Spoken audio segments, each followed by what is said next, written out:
Hi guys, my whole life I've been using number lines, and the whole time they've all looked something like this. We know as a fact that number lines tend to go on till, infinity.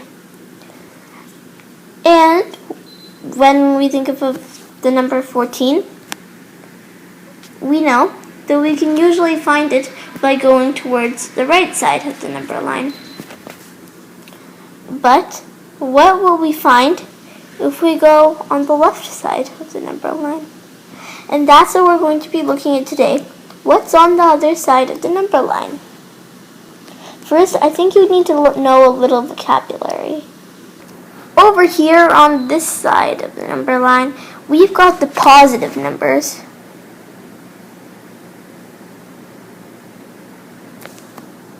They don't include 0. And over here on this side of the number line, we've got negative numbers.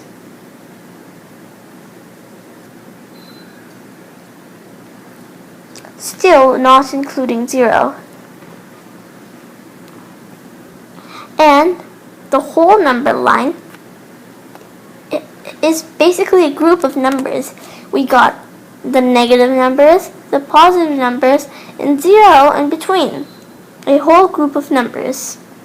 And this group of numbers is called integers.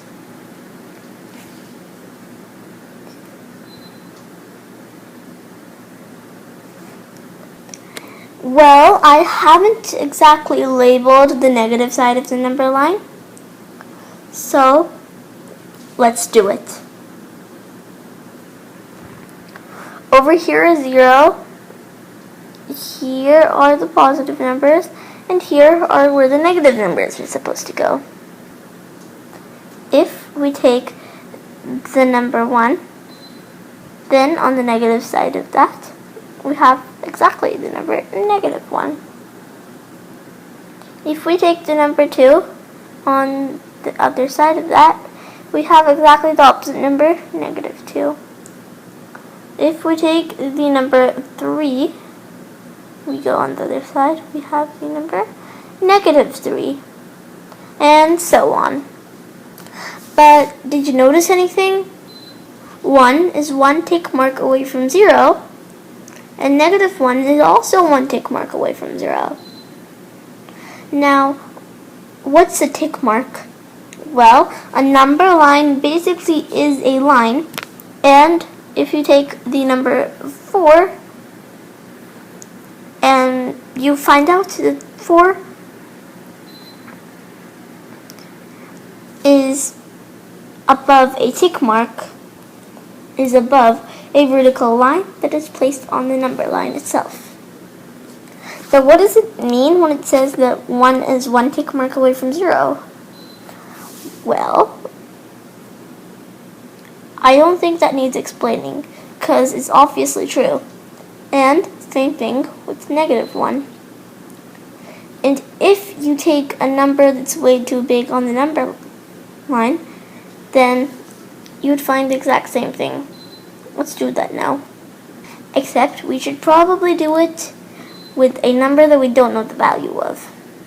So I'm just going to call our valueless number the number A.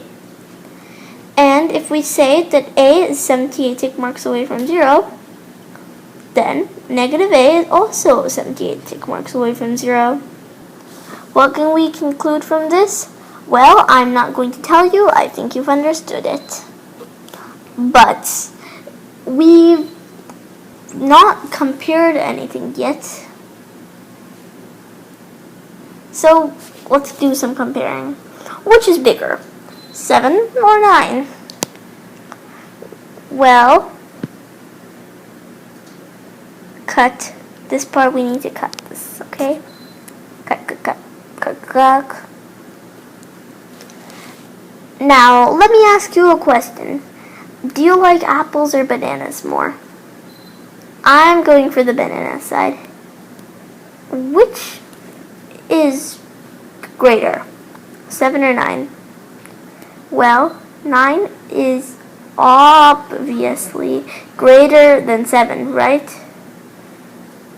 But what if you're talking about negative numbers, like -7 or -9, which is greater? In this case, -7 is greater. Now, before you start arguing with me, you need to know a few facts. If we have a number line here, then our first steps should be locating the numbers -7 and -9. And we know that the numbers that are closer to the right side of the number line, those numbers are bigger. And -7 is more on the right than -9. Thus, -7 is greater. I remember my way to remember is with a little quotes. Most people want to do right things, but negative numbers will point left. Left. That means that negative numbers are opposite. Opposite. They're opposite to what you usually want numbers to do, which is greater. Well, this number here, 815, is obviously greater, right? Yep. What about these numbers? This time, this number is obviously greater. Get it? That's what I'm trying to say. While we've been talking about the relationship with negative and positive numbers, I've never even told you anything about 0. Which is greater, -815 or 0? Well, 0 basically means nothing, so it might be a little tempting to say that -815 is greater, but that isn't always true. All negative numbers are less than 0, while all positive numbers are greater than 0. All negative numbers are less than 0, meaning if you take the number -759, then it would be less than 0. No matter how small or big the negative number is. And all positive numbers are greater than 0. Even the tiniest positive number, 1, is greater than 0. So is 1,001. No. 10,001. Yeah. Hey, it's still a positive number, right? Alright, so 10,001 is a positive number. We know that for sure. What's 0? What is a 0? A 0 is a non-negative number. You can't find the word positive in here anywhere, so you know it is not a positive number. But if you remove the n and you replace it with a t, then it becomes not negative. That means it's not a negative number, nor a positive number. It's a non-negative number. But how do you figure out if a number is negative or positive? Well, negative numbers always have this negative sign over here. A very fancy negative sign. But the positive numbers don't.